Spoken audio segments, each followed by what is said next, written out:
तुम्हाला सुद्धा पीसीओडीचा त्रास होत आहे का?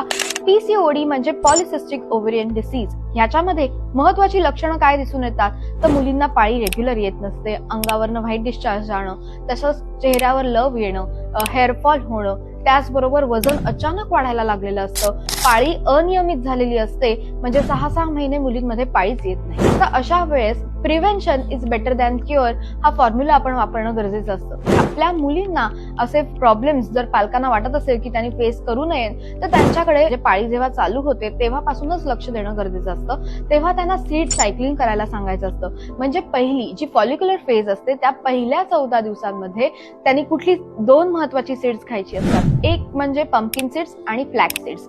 आणि त्याच्यानंतर ओव्ह्युलेशन पिरियड जेव्हा असतो तेव्हा त्यांनी जी 2 महत्वाची सीड्स खायची असतात ती म्हणजे सनफ्लॉवर सीड्स आणि तीळ म्हणजेच सिसमी सीड्स ही खायची असतात. पीसीओडी होऊ नये यासाठी सुद्धा पालकांनी हे त्यांना रेग्युलर खाण्यात देणं गरजेचं आहे. त्याचबरोबर सकाळी उठल्यावर आपल्या मुलींना रोज सूर्यनमस्कार घालायला नक्की सांगा. त्याने ओटीपोटावर प्रेशर येऊन जे काही हॉर्मोन सिक्रिशनचं जे काम आहे ओव्हरीजद्वारे होणारं ते नीट होण्यासाठी मदत होत असते. म्हणूनच सूर्यनमस्कार पाळी येण्यासाठी सुद्धा तितकेच महत्वाचे आहेत, म्हणून ते रेग्युलर करणं महत्वाचं आहे.